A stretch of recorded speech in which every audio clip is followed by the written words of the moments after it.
Meus irmãos, paz do Senhor Jesus Cristo, vamos para a nossa próxima aula a respeito de nossa aula, né? A respeito de religiões, seitas e heresias. E a aula de hoje nós vamos focar, né, a respeito dos testemunhos de Jeová, né? Conhecido também como Torre de Vigia de Sião, né? Ou nome também, que é o título oficial, que é a Sociedade da Bíblia e Tratados da Torre de Vigia, fundado por Charles Taze Russell, né? Vamos lá.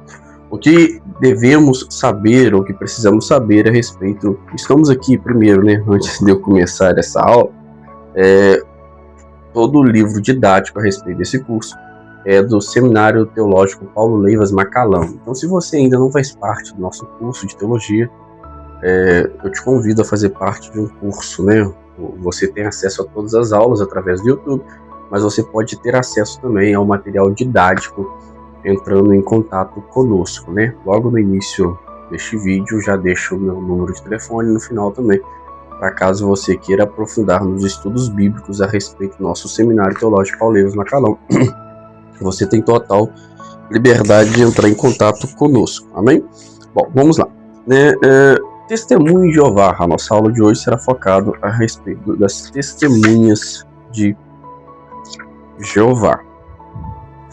O que precisamos saber a respeito do testemunho de Jeová? É uma seita, e como a gente estudou a respeito de religiões, né, a verdadeira religião é aquela que tem Jesus como centro, Cristo como centro, e a Bíblia Sagrada como prova de fé. E os testemunhos de Jeová, eles usam até a Bíblia, né? Porém de forma diferente. Eles criaram sua própria tradução da Bíblia Sagrada, criaram sua própria versão da Bíblia Sagrada. Por isso que é uma das religiões mais perigosas, né? Por quê? Porque outras religiões usam de textos bíblicos para poder criar interpretações erradas a respeito do texto bíblico. Agora, o Testemunho de Jeová não, eles criaram uma versão da Bíblia Sagrada, adulterando os textos, adulterando alguns textos bíblicos a seu bel prazer, com o propósito de agradar o seu ego, com o propósito de agradar a sua tradição da própria igreja, né? Esta Bíblia que é comum, essa Bíblia que é lida pelos Testemunhos de Jeová, é conhecida como Novo Mundo das Escrituras Sagradas, né? E não serve com o propósito de estudo histórico ou teológico, né? Um teólogo, um historiador, quando ele vai estudar a respeito das histórias bíblicas, ele usa a Bíblia que roda entre os protestantismo, usa a Bíblia catolicismo também, mas a Bíblia que é lida, estudada pelos Testemunhos de Jeová, ele não usa como base histórica. Por quê? Porque é uma Bíblia totalmente adulterada para massagear o ego de seus adeptos, de seus fiéis, para poder dar veracidade às suas doutrinas, ok? Por isso eu digo que é uma das religiões mais perigosas, porque eles pegam a Bíblia, distorcem aquilo que está escrito e dizem, né, se chamem ou se intitularizam como estudantes das Sagradas Escrituras, porém, uma Sagrada Escritura é uma escritura, mas não é sagrada porque ela é adulterar. Só para a gente entender, né, ter um resumo histórico a respeito do seu fundador. O fundador dessa religião é conhecido como Charles Taze Russell, né? Ele era da igreja presbiteriana, já foi da igreja congregacional e, por fim, ele ingressou na igreja do Adventismo, né? Até que ele percebeu que algumas coisas não condiz com aquilo que ele acreditava, ou pelo menos aquilo que ele queria acreditar. Foi quando ele começou, né, a pregar a palavra a seu bel prazer, começou a montar, né, certos grupos de amantes e estudantes da Bíblia Sagrada, entre aspas, e começou a crescer, né? Ele, quando saiu do Adventista e começou a pregar a palavra de Deus a seu bel prazer, ele disse que ele era o conhecedor das línguas originais. E como naquela época poucas pessoas conheciam do grego, poucas pessoas conheciam do hebraico, né, que foi mais ou menos no ano 1872, como poucas pessoas conheciam do hebraico, poucas pessoas conheciam do grego, ele começou a pegar os textos bíblicos e dizer, apresentar, né, o que eles realmente queriam dizer por meio dos seus conhecimentos gregos e hebraicos. Porém, era totalmente uma interpretação distorcida da palavra de Deus. Ele era um empresário, né? Ele herdou a loja de seu pai. Só que com o tempo ele vendeu a loja, vendeu aquilo que ele tinha com o propósito de dedicar-se mais à religiosidade e à sua religião, né? No início, quando ele fundou esta organização de estudantes da Bíblia Sagrada, era conhecido como Torre de Vigia de Sião, não era ainda conhecido como Testemunhas de Jeová. Ele não teve uma vida muito exemplar, né? O Russell foi um homem de maus procedimentos, homem que se casou várias vezes, que bateu nas esposas cujo qual ele tinha, né? É o homem que se divorciou em 1913 e foi levado à justiça várias vezes pela sua esposa, né? Teve problemas com a amante ou empregada, que era conhecido como Rose Ball, né? Então era um homem de maus procedimentos, ok? E ele é muito conhecido por determinar o momento em que Jesus voltaria, né? O Russell, ou Charles Taze Russell, disse que Jesus voltaria em uma determinada época da história, né? Por volta do ano 1876, 77, mais ou menos. Só que, para a infelicidade dele, né, Jesus Cristo não voltou na data que ele disse que voltaria, né? E foi neste momento que muitos adeptos desta religião começaram a perder a fé naquilo que ele acreditava. Porém, ele, com a sua oratória, com seu método de convencimento, ele convenceu as pessoas que, na verdade, ele interpretou apenas de forma errada, né? Jesus, teoricamente, ele voltou, porém voltou de forma invisível, né? Essa era a ideia pregada por Russell, né? Depois da sua morte, foi mais ou menos depois da sua morte, no ano 1800, não lembro muito a respeito da sua morte, né? Depois da sua morte, um advogado conhecido como Rutherford deu continuidade a esta religião. É claro que quando Russell morreu, houve um grande cisma entre os testemunhos de Jeová sobre quem lideraria, quem iria dar continuidade a esta igreja. Foi quando Rutherford se levantou e venceu muitos opositores naquela época e deu continuidade à igreja. Só que muitas pessoas foram opositores a esta diretoria, a essa liderança por Rutherford, né? E criaram as suas próprias organizações, as suas próprias denominações russelitas, né? Suas próprias denominações como Torre de Vigia, Estudantes da Bíblia Sagrada, como Sociedade de Folhetos da Torre de Vigia, vários outros nomes, né? Foi neste determinado momento da história que Rutherford decidiu intitularizar então esta religião, para dar veracidade a ela, como as testemunhas de Jeová, né? Já que surgiu muita oposição, para diferenciar a sua posição com essas outras denominações que não concordaram com a sua liderança, ele decidiu chamar a sua religião de as testemunhas de Jeová. E ele é conhecido por muitas coisas, né? Um dos pontos primordiais a respeito dele, que foi ele que determinou, interpretando a Bíblia Sagrada, que eles, né, os testemunhos de Jeová, essa religião, os adeptos dessa religião, não pertencem a este mundo. Se não pertencem a este mundo, não podem se submeter às autoridades terrenas, né? Somente a autoridade de Cristo Jesus. Foi ele que convenceu muitos dos testemunhos de Jeová, que práticas que eles seguem até hoje, que eles não podem se alistar, né, em tiro de guerra, não podem servir ao governo, de fato. E quando ele intitularizou essa doutrina, quando ele estipulou essa doutrina no meio dos testemunhos de Jeová, foi exatamente próximo, né, da Segunda Guerra Mundial.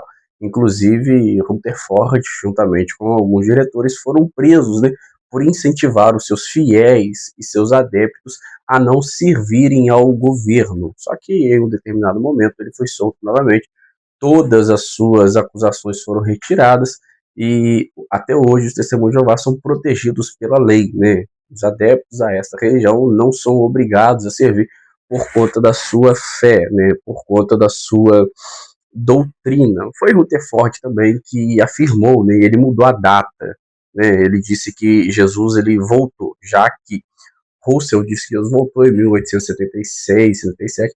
Ele então mudou a data, afirmando que Jesus, na verdade, voltou de forma invisível no ano 1914, né? E eles estão esperando a volta de Jesus de forma visível. Na verdade, a manifestação de Jesus de forma visível e glorificada. Ele já voltou, está aqui na Terra, porém de forma invisível. Inclusive, Rutherford, juntamente com a igreja, construiu uma grande mansão. Por quê? Porque surgiu uma ideia através de certas interpretações erradas ou certas revelações de que a manifestação do reino de Cristo breve aconteceria e juntamente com isso os patriarcas, né, Abraão, Isaac e Jacó, iriam ressuscitar e iriam reinar com Cristo aqui na Terra. E eles criaram, construíram uma mansão com o propósito de acolher os patriarcas. Só que, para a infelicidade deles, chegaram na data que eles disseram que isso aconteceria e não aconteceu, né? E por fim, Rutherford então acabou tomando posse desta mansão, fazendo com que ela se tornasse a sua propriedade particular e a sua casa, né? A transfusão de sangue, por exemplo, que não é aceita, não é realizada entre os testemunhos de Jeová, foi Rutherford também que estabeleceu. Era uma pessoa muito polêmica, né? Criou muitas polêmicas, né? E por aí vai. Quando Rutherford morreu, um novo líder assumiu a igreja, que é o Knorr, né? Nathan Knorr, né? Rutherford era um cara mais polêmico, porém Knorr era um cara mais organizado, né? Através deste homem, Knorr, a igreja cresceu de sobremaneira, né? Hoje, os Testemunhos de Jeová existem em mais de 200 países, mais de 8 milhões de adeptos servem a esta religião. Foi ele que instituiu, né, a escola missionária dos testemunhos de Jeová, né? Foi ele que instituiu as escolas missionárias dos Testemunhos de Jeová, que é a Sociedade da Torre de Vigia, entre outras coisas. Foi ele que, então assim, ele realizou muita, ele que supervisionou, né, a tradução da Bíblia, Novo Mundo das Sagradas Escrituras, que é traduzida pelos Testemunhos de Jeová, somente pelos Testemunhos de Jeová. Então, esse cara, Knorr, fez com que hoje, né, a Testemunho de Jeová seja mundialmente conhecida da forma que é. Foi através dele que eles cresceram de sobremaneira. Então, essa foi basicamente um resumo histórico a respeito dos testemunhos de Jeová. E agora vamos falar apenas de algumas falsas doutrinas, né? São pregadas e seguidas por eles, né? Rudimentadas por eles. A primeira falsa doutrina é a respeito da Trindade. Eles negam a Trindade, né? Afirmam que a Trindade foi algo que não está na Bíblia, né? Um nome inventado. Se foi um nome ou uma palavra que não está na Bíblia, teoricamente não é bíblico e teoricamente não existe, né? Só que é muito composto você dizer a respeito disso, né? Um exemplo, né? A lei da física foi criada anos depois que o mundo passou a existir, né? E nem só por isso, isso significa que antes não existia a física, né? A física sempre existiu, mas a teoria dela surgiu muitos anos depois. Então a mesma coisa a respeito da Trindade. A Trindade sempre existiu, né? O argumento deles em dizer que pelo fato do nome Trindade não aparecer na Bíblia, quer dizer que não existe, é fraco. Por quê? Porque a Trindade sempre existiu. A teoria a respeito da Trindade pode ter sido formulada anos depois, né? Mas a Trindade sempre existiu. Um exemplo claro disso, né, é até a própria palavra Elohim, né? Gênesis capítulo 1, versículo 1. A Bíblia no hebraico diz Bereshit bara Elohim, et ha-shamayim vaet haaretz. O Elohim aí dá um sinal de plural, fala de Deus, mas porém no plural, né? Deus disse lá no início, façamos o homem a nossa imagem e semelhança. No batismo de Jesus, nós vemos a Trindade. Jesus foi batizado, uma pessoa. O Espírito Santo desceu em forma corpórea de uma pomba, duas pessoas. E o Pai clamou do céu, dizendo: Este é meu filho amado, a quem eu tenho prazer. Vemos três pessoas em um só mesmo lugar. Então é um Deus, uma essência, que é o Deus, né, uma personalidade, que é a personalidade de Deus, né, e 3 pessoas distintas, né, não separadas, mas distintas, não diferentes, né, mas distintas. Então a Trindade sabemos que é algo bíblico, né, apesar deles não acreditarem, mas é uma falsa doutrina pregada pelos testemunhos de Jeová. Outra falsa doutrina é a divindade de Jesus Cristo, né? Eles negam completamente a divindade de Cristo Jesus. Já que a Bíblia diz que Jesus é o primogênito, eles pegam este texto e dizem, se a Bíblia diz que Jesus é o primogênito, ele é o primeiro ser a ser criado, igual que é a doutrina pregada por eles. Deus habitava no universo, ele criou Jesus para ser cooperador, auxiliar dele na criação da terra, né?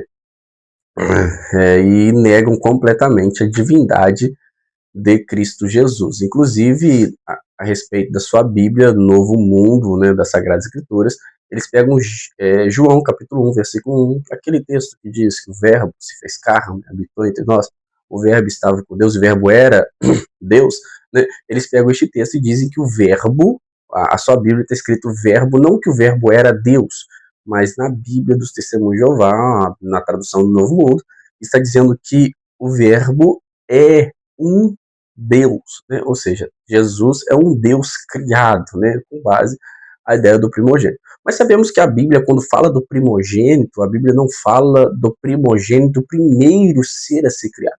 A Bíblia fala dos primogênitos dos mortos. O que é primogênito dos mortos? Quer dizer que é o primeiro a ser ressuscitado em glória. Por isso que a justificação e a salvação vem por meio da fé em Jesus Cristo. Porque se Jesus é o primeiro a ser ressuscitado para a glória, para a vida eterna, quer dizer que nós também seremos ressuscitados para a vida eterna, né? É onde baseamos a nossa fé. O apóstolo Paulo diz, se Jesus não ressuscitou, é vã, então, a nossa fé. Então, quando a Bíblia fala da primogenitura de Jesus, não é o primeiro ser a ser criado, mas sim o primeiro a ressuscitar para a vida eterna, né? A respeito ainda da Trindade e da divindade, eles negam também a divindade do Espírito Santo. Não só a divindade do Espírito Santo, mas o fato do Espírito Santo ser uma pessoa. Eles dizem, por exemplo, que o Espírito Santo é um poder ou uma influência de Deus para executar a sua vontade. É uma força ativa do Eterno, né? Do Todo-Poderoso, né? Do Elohim, é uma força ativa. Mas sabemos que o Espírito Santo é uma pessoa e não uma força ativa. Até porque a Bíblia diz que ele fala, ele intercede, ele se entristece, ele dá ordens, ele tem vontade, ama, convida, pode ser resistido, pode ser blasfemado. Então o Espírito Santo é uma pessoa. O Espírito Santo não é uma força ativa de Deus, mas é uma pessoa distinta que faz parte da Trindade. Outra ideia dos testemunhos de Jeová é a respeito da pátria, né? Como já disse, eles não servem, né, ao governo e não se alistam e por aí vai. Só que eles são protegidos por lei, tá? Para não fazer isso. Outra questão que é interessante, que todos devem conhecer, a respeito das transfusões de sangue. Ele usa textos bíblicos para dizer que o sangue significa a alma, né? E como o sangue significa a alma, quando você doa o sangue para uma pessoa, você está doando parte da sua alma para a pessoa. E quando você aceita a transfusão de sangue, você está recebendo parte da alma de outra pessoa, né? E a Bíblia diz que devemos adorar a Deus com toda a nossa alma. Quando você troca estes sangues, você acaba deixando de adorar a Deus com toda a sua alma. Mas sabemos que a palavra alma no Velho Testamento, como parece, significa nefesh, né? E a alma no grego do Novo Testamento significa psiche, né? E nefesh, ou alma, no Novo Testamento significa fôlego, significa uma pessoa por completo. Então, o sangue, ele pode até fazer parte da alma, mas a alma vivente, da forma que ela aparece no Velho Testamento, significa o ser humano por completo, tá? Corpo, alma e espírito. Lembra de Gênesis? Quando Deus criou o homem, o que Deus faz? Deus cria o homem, né, do barro, sopra nele o fôlego de vida, e o homem então se torna uma alma vivente. A alma vivente é que trata do corpo, da alma e do espírito, trata do homem por completo, ok? Então, o sangue aqui é parte da alma, mas não é a plenitude da alma, ok? Inclusive, eles usam textos de Deuteronômio que fala que não podemos nos alimentar do sangue, né? Olhando dentro destes contextos, Moisés está falando de rituais e por aí vai, ok? Mas alimentar é diferente de ter transfusão de sangue. Só que eles também são protegidos por lei, né? Caso um filho, uma filha precisa de sangue para sobreviver, e se estiver à beira da morte, no caso deles, eles preferem deixar morrer. Mas sabemos que Deus valoriza muito mais a vida, ok? Então, nesses casos, é uma heresia você deixar a pessoa morrer por não aceitar a transfusão de sangue, ok?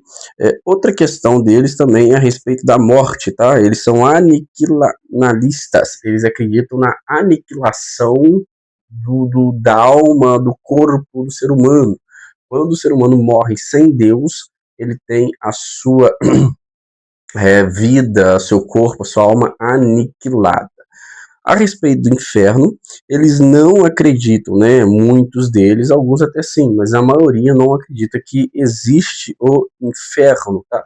Alguns até afirmam que o inferno já é este mundo. Ou quando a Bíblia fala do inferno, fala de sepultura, mas não o inferno propriamente dito da forma que nós acreditamos que seja o Hades, né? Aquele lugar de sofrimento, de choro. Não é esse inferno que eles acreditam, até porque uma alma que morre sem Deus, eles acreditam que essa alma é aniquilada, né? Que ela se cessa na morte. Sobre a segunda vinda de Cristo Jesus, como eu já disse, eles acreditam que Jesus voltou de forma invisível no ano 1914, né? E eles só estão aguardando a manifestação da sua materialidade, né? Da sua forma visível. Outra questão interessante a respeito deles, e eu já parto para a última, ok? É a respeito dos 144 mil.